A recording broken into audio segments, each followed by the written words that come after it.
Hey, we are here. Thank you guys so much for hopping on. Thank you for hopping on. All right. So, welcome to the live stream. If you saw the description, you saw that I said 70 to 80% of sales issues is caused by messaging or positioning problems. Did you know that? Like, really, did y'all know that? I'm making sure we live. Okay, let me set this up. So, but we gonna get into how to fix that today. So I'm excited. I'm super excited. I haven't been live in over a week. I've been dealing with the flu and all types of stuff. But I'm excited to talk about this issue and dig into something truly powerful today. Something that can make or break your brand's success, and that's cultural intelligence in marketing. And for those of you who do not know me, I'm April Beverly, the $1,000,000 word stylist turned software founder. I'm the founder of Pro, that's Pitch, Respond, Offer, affectionately known online as AIPRO, that's April, the world's first culturally smart AI powered content creation platform. Today, I'm going to explore why culturally intelligence matters. We're going to dive deep into a brand that got it right, and we're going to talk about one that got it real wrong and see how Pro, aka April, can set you apart in a competitive global marketplace. Like, we about to get into this thing today. Y'all still with me? Okay. I see the folks on Facebook. I see y'all on YouTube. All right, so let's talk about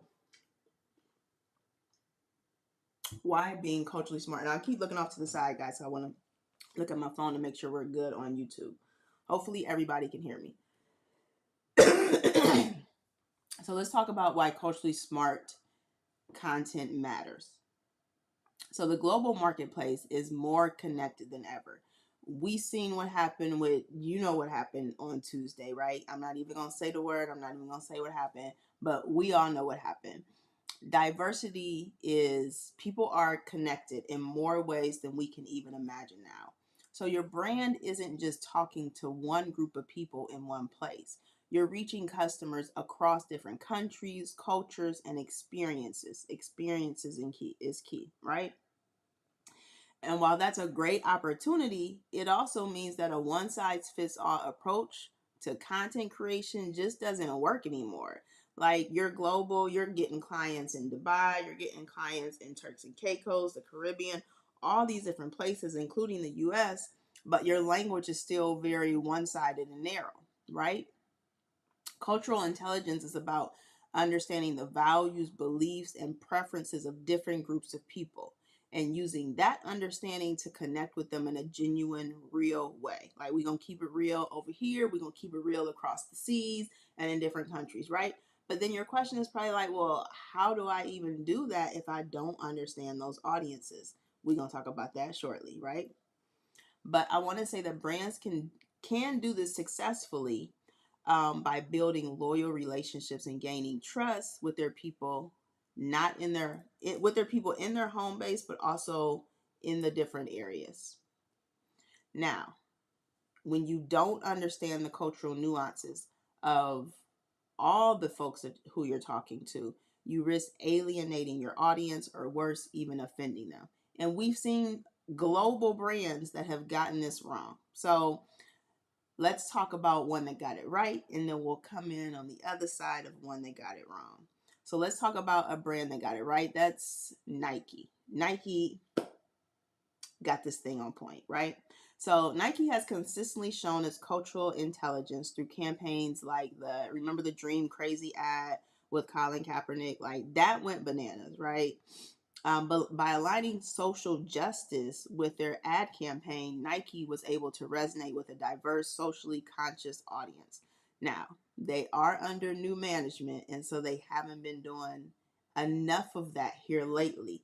But that campaign was definitely memorable, right? And it stamped something in our hearts and minds about Nike. That's one of those ads. Y'all remember the black and white ads, right? I don't know who I'm talking to on here, but that's one of those ads that will go down in history, right? Of on in the ad hall of fame, okay? So they were able to connect emotionally, and that connection translated into sales. Nike saw a huge spike in their stock price after that campaign. And I don't know, I have a post that I wrote on LinkedIn today where I was talking about the Calm app. I don't know if you guys have heard about Calm app. It's a mental fitness company, and so it's a meditation app that you can get in the App Store on your phone, right? And so they ran during the E thing, right? I don't want Facebook to be flagging me for using that word. During the E thing, they ran while we were watching the results come through on our favorite news channel, CNN, Fox, whatever. They ran a 30-second ad. No dialogue. No one was talking. Words came on the screen and said something to the effect like, I'm going to give you 30 seconds of silence. Hey, Mika, thank you so much. I'm going to give you 30 seconds of silence, right? I'm going to share the full ad on Facebook here shortly. But it was like 30 seconds of silence and nothing. Like that gave people the opportunity just woosah and calm. It was dead smack in the middle of the campaign results. Y'all want to know what happened with Calm?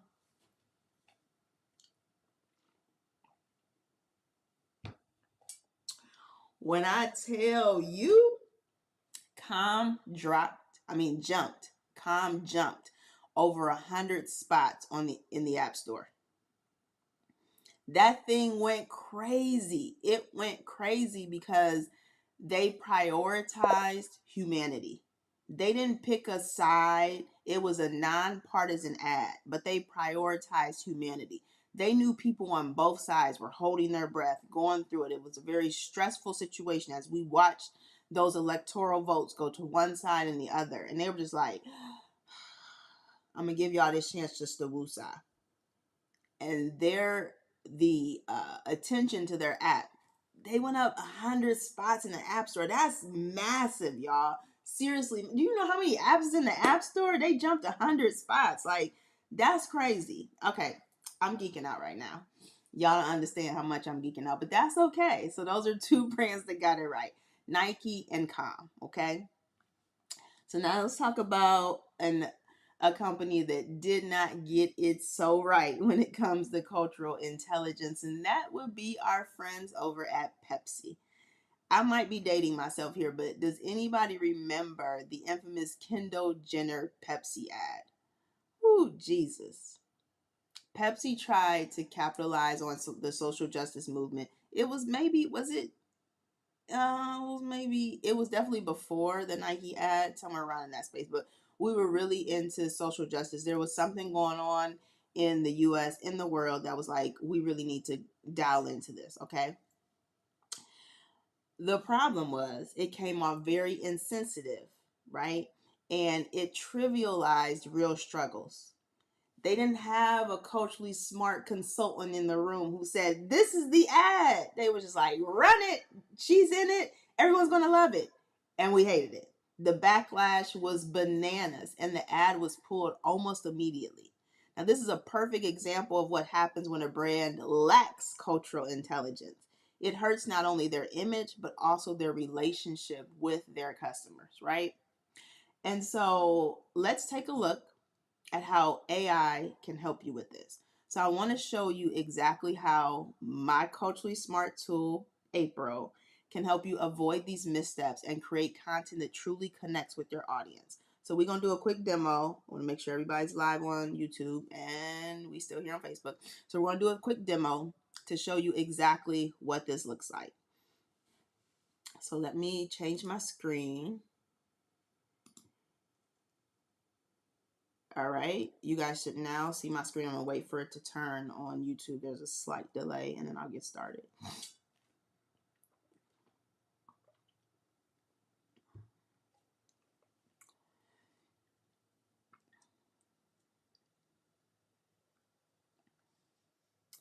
Come on, YouTube. Okay, YouTube has changed. There's a delay. Okay, so let me see. We're gonna do what prompt I want to use. All right, so April, create 2 versions of a code email for a product launch. product is a new eco-friendly, reusable water bottle. So we're going to say version 1 should be targeted towards the US audience, emphasizing convenience and lifestyle. Version 2 should target, let's do a Japanese audience. Japanese audience.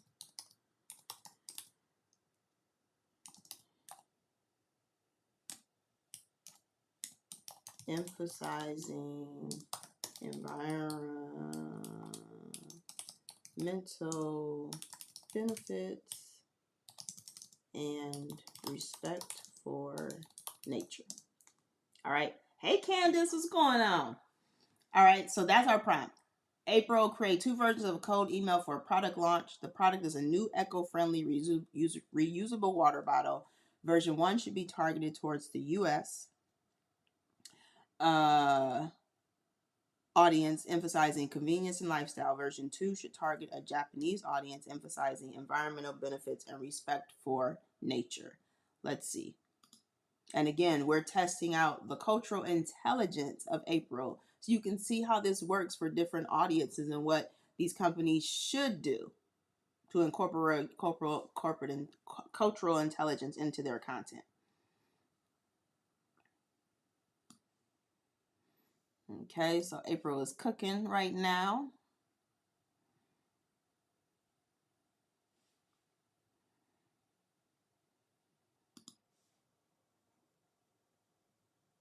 All right, so April took this literally and she said, hey, if I'm talking to a Japanese audience, I want to write it in Japanese. So for the purpose of this, let's say, hey, write the Japanese version in English for editing purposes. Because I got to be able to talk to y'all about it, and I don't read Japanese.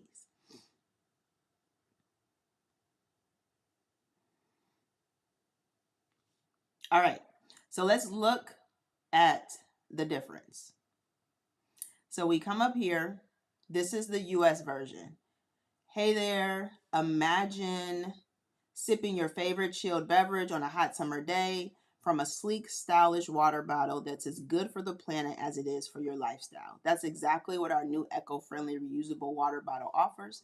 Designed for the on-the-go lifestyle, it's lightweight, durable, and fits perfectly in your bag or car cup holder. Plus, it's made from 100% recyclable material, so you're doing your bit for the environment too. Ready to upgrade your hydration game? Click here to check out our new water bottle and make a difference with every sip. Okay?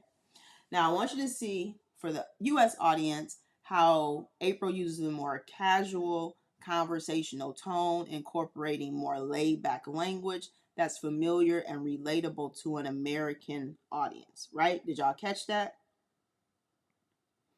Okay. Now let's go to the Japanese version. Hello, we are introducing our new eco-friendly reusable water bottle. This product is perfect for those who respect nature and lead a lifestyle that considers the environment. This water bottle is made from 100% recyclable materials, allowing you to make an earth-friendly choice by reducing the use of disposable plastic bottles. If you want to lead a lifestyle in harmony with nature, please check out our new product here and take a step to protect the earth through your daily hydration. Okay? Now, the Japanese version, April adjusted the language and the tone to be more formal and culturally respectful, which is more appropriate for that market. Okay? Did y'all see how it did it automatically? These small differences are what make your content resonate across the board, right? So instead of sounding generic, it feels like you genuinely understand your audience. And that's what drives engagement and conversion. Now, this was a cold email. A cold email is something that you would send on a one-to-one basis. This is not something that you would send for your subscribers. If you were sending it to your subscribers and you have a diverse audience, you would simply tell April to make sure that whatever she writes is suitable for, and you give her the full scope of your audience, okay? So she would move towards the middle, right? So it wouldn't be 100% conversational, it wouldn't be 100% formal. It would be right there in the middle to make sure that it spoke to all sides of your audience in a very respectful but persuasive manner. So they would be engaged enough to feel like you're speaking directly to them and move them to tap into whatever call to action you have going on. Okay. So this is what April does, and this is how April is different from generic content creation tools that does everything. April is like hiring an electrician. The other tools are like hiring a general contractor. They can do everything, but they don't dive into the copywriting and sales messaging element as deep as April does, because April is trained specifically for that function. There's a chat prompt that's going around on the internet, and it says something like, based on what you know about me, I want you to visualize what I would look like, or something along those lines, right? And when I tell you, April told me basically to go get a life, because that is not what she is here to do. Her response to me was like, I am an AI. I don't visualize anything and I don't look at images or something, she said. And she said, furthermore, my main function is writing. What can I help you write today? Like, that is my one black job. Fall back. I don't do all that. And it was funny because April is like one of our users. I was on the phone with her on Friday, and she was like, April is like the copywriter in my back pocket. It's like my copywriter confident. I can go to April, bounce ideas off of it.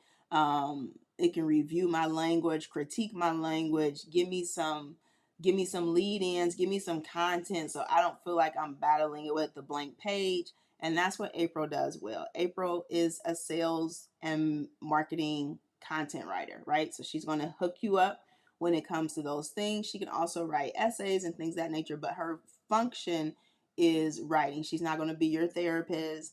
She's not going to be your fitness trainer. She's not going to be your, I don't know, whatever else folks are using the other mainstream tools for. April's sole purpose is to create content that makes you money, grows your business, and increases your profits. That's what April is here to do. So with April, you're not just creating a generic piece of content, you're creating something that feels genuine and relevant for each and every audience. And that's the key to building trust and loyalty. Okay. Now, if you want to set your brand apart by connecting on a real human level with your audience, cultural intelligence is not an option, it's required. And with April, you can take your content to the next level and build relationships that lead to loyalty and conversions. So if you want to see how April works, you can go to propitchtool.com. That's propitchtool.com. And you can go check her out. Trust me, we have plenty of users, plenty of folks who have tested it out. Once you see the power of culturally smart AI and you understand the value of having relatable copy, you'll never want to go back to generic content again. So what questions do you guys have? If you have any questions, I want to thank you so much for tuning in today. If you have any questions, please let me know. Drop them in the comments. I love to hear from you. I know there's a slight delay on YouTube, and let's see what's going on Facebook. I don't know if there's, where y'all at on Facebook? If y'all have any questions, just let me know. Otherwise, go to propitchtool.com. That's propitchtool.com to take April for a spin.